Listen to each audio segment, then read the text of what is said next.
Jonas handed the baton to former ANC MP Vytjie Mentor. She began week 2 of testimony, and like Jonas, she initially struggled to tell one Gupta brother from the others. I later only became certainly aware because I had marked one of them that I met in Sahara and with a ring, and I had also marked the difference in obesity in the size of the two. And then I made a special note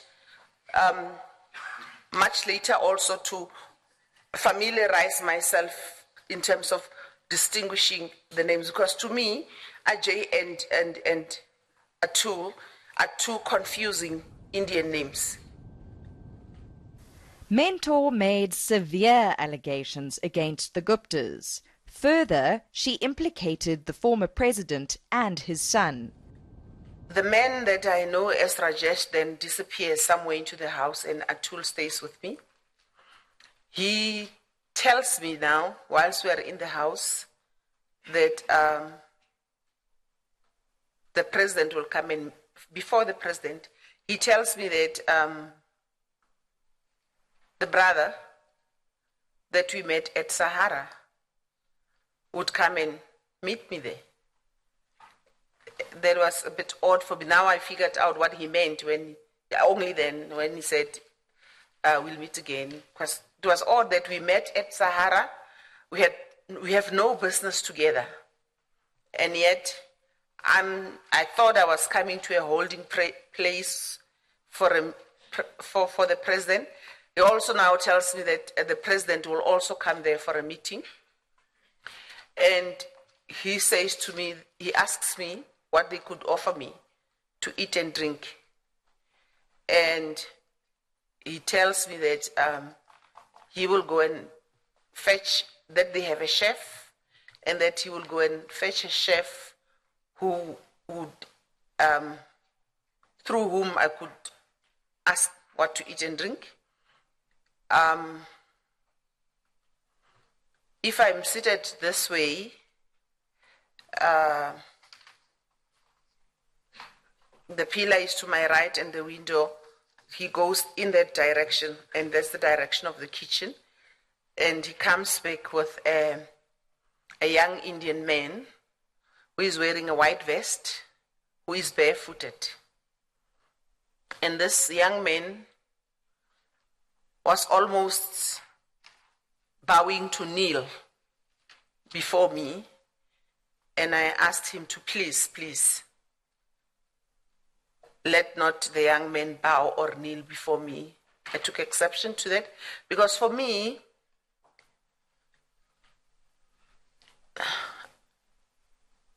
nobody should, I don't mean to be rude to other people's cultures, but to me, a person should not kneel before me. So he instructed him to rise as I requested, and then he could not speak English. He being? The young man that he brought, that he said was the chef. Okay. And then so we speak through him, myself and the chef. The chef tells him what is to offer. There were 3 options. I think I chose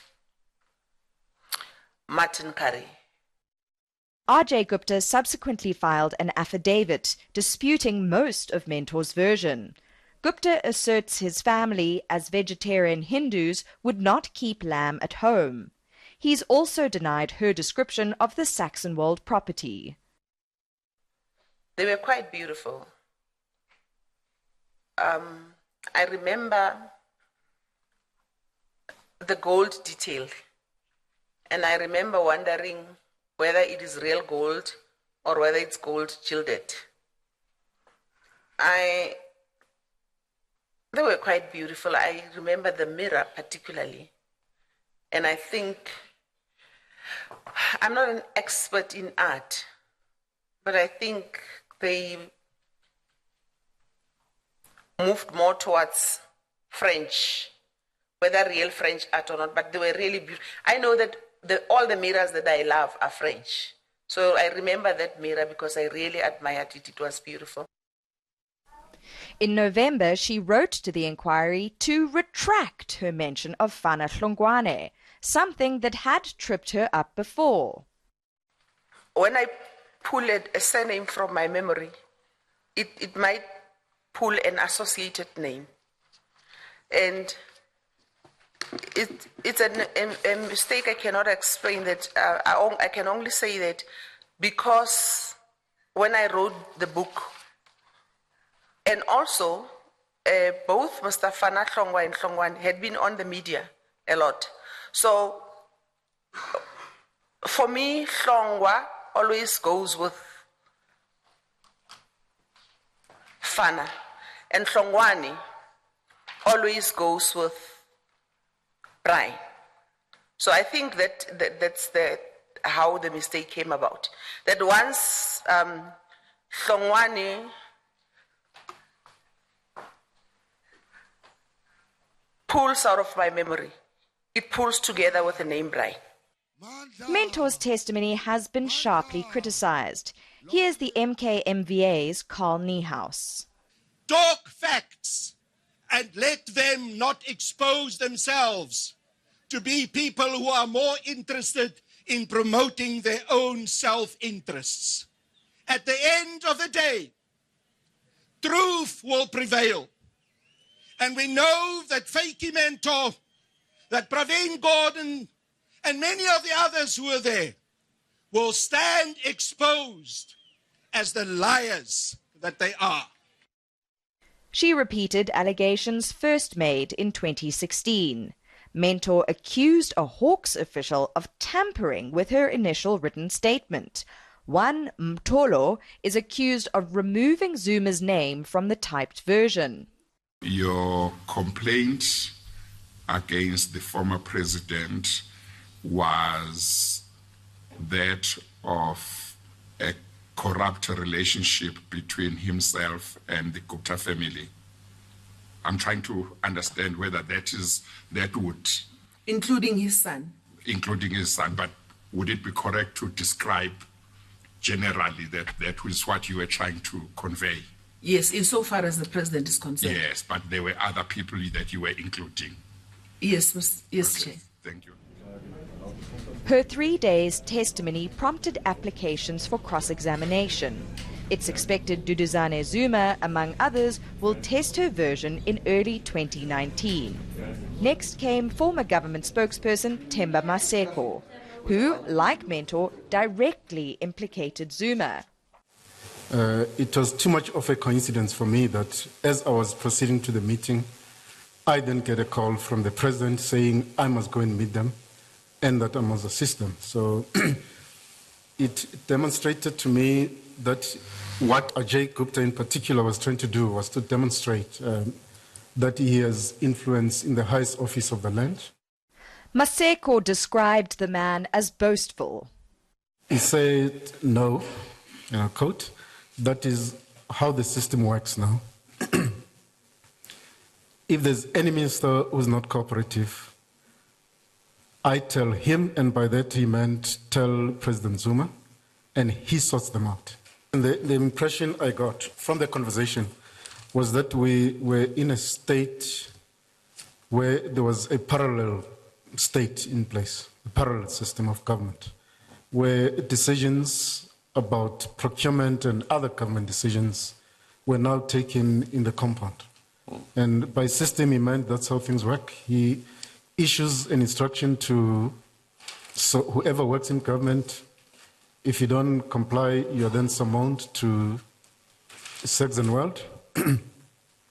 And the other reprimand you, or he, Mr. Gupta, or one of the brothers reprimands you. And if you still don't cooperate, then they pull out the big guns. And these big guns, in my view, would be the president. He can see that I'm difficult. He's going to speak to my seniors, and he'll make sure that I'm sorted out, and he'll make sure that I'm replaced with people who will cooperate. Maseko was fired and replaced with Mzwanele Manyi. The next witness was Pumla Williams, acting Government Communications CEO. She detailed former Communications Minister Faith Mutambi's alleged reign of terror. She wanted that procurement at all costs. She wanted to steal at all costs. That removing of all those functions, it was a ploy to remove the finance and procurement away from me. And they decided that the procurement and the finances must be removed from this woman. And that's basically what they did. I had to contend with those scars back in my system. My sister had to move in my house because at that point I was scared of going to bed because I thought the nightmares will come back. I started sharing those keys of my torture. She claims Zuma did little to intervene. Williams testified Mutambi wanted to siphon funds to Gupta companies. Between 2011 and 2018, GCIS paid 55 million rand for breakfasts hosted by the New Age. Mutambi responded with a scathing press statement. Williams' mention of Manyi prompted him to send her an SMS during proceedings. Manyi later quibbled her version of events. But first, to the banks.